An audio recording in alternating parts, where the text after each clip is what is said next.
Rappelez-vous comment vous avez appris à marcher? Moi, personnellement, je ne m'en rappelle pas. Par contre, je me rappelle très très bien des premiers pas de ma fille. Et finalement, nous, on a tous dans notre vie des visions de ces bébés qui se lèvent et qui, tremblotant sur leurs jambes, commencent à faire des pas.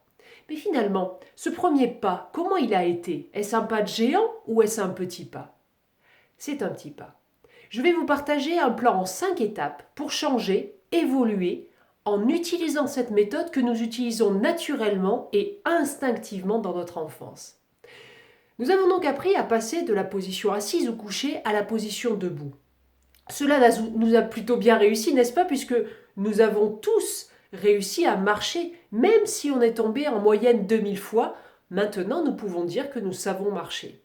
Ce qui est génial, c'est que nous pouvons nous inspirer de cette méthode naturelle d'apprentissage, cette méthode d'évolution, pour de nombreuses choses, de nombreux domaines de notre vie. Les Japonais parlent du Kaizen, méthode d'amélioration dite des petits pas. Cela a d'abord été utilisé dans des entreprises japonaises, notamment Toyota. Puis, comme c'est tellement puissant, de nombreux professionnels de ces entreprises ont décidé de le copier dans leur vie personnelle.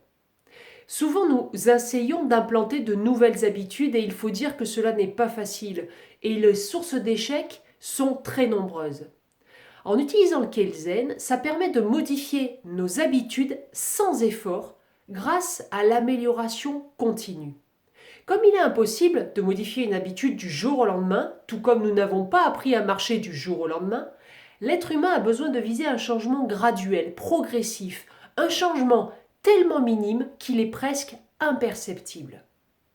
Il a été quantifié que si nous changeons quelque chose juste à hauteur de 1% dans nos habitudes, dans nos comportements, alors nous allons tranquillement, sereinement, mais certainement réussir à changer.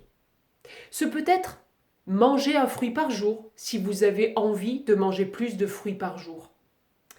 On va voir 5 étapes à suivre pour changer ce que vous voulez. D'abord, regardez quel domaine de votre vie mériterait une amélioration. On est d'accord, il y a plusieurs domaines de vie que peut-être vous avez envie d'améliorer.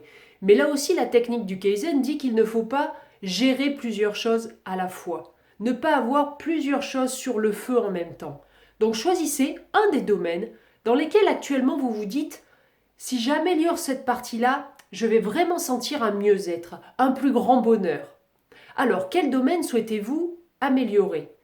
Le sport, le couple, les relations amicales, l'alimentation, prendre soin de vous? Une fois que vous l'avez déterminé, ce domaine, vous allez identifier les actions à mener pour arriver au changement que vous visez. Quatrième étape, c'est identifier les obstacles qui vont se dresser devant vous ou qui se dressent peut-être devant vous dès l'idée de cette amélioration. Ça peut être le manque de temps, le manque d'énergie, le fait de ne pas savoir comment commencer. La cinquième étape, c'est de trouver ce qui représenterait 1% de changement. Ou si vous préférez, quel serait le plus petit pas que vous pourriez faire vers le changement que vous voulez. Prenons un exemple concret.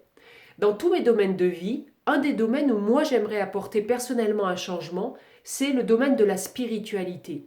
Le fait d'être relié à ce qui m'entoure, d'être relié à ce que certains appellent l'univers, la source, ce que moi je dis appeler comme quelque chose de plus grand que moi.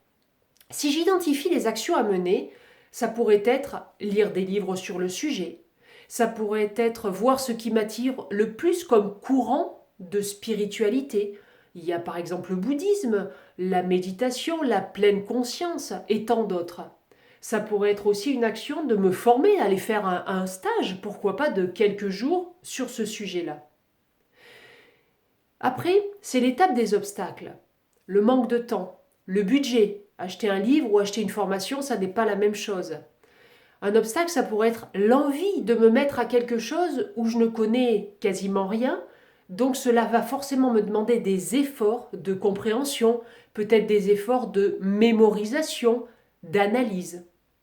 Et finalement, une fois ces 4 étapes menées, la cinquième, c'est quel serait le plus petit pas que je peux faire pour me mettre à la spiritualité.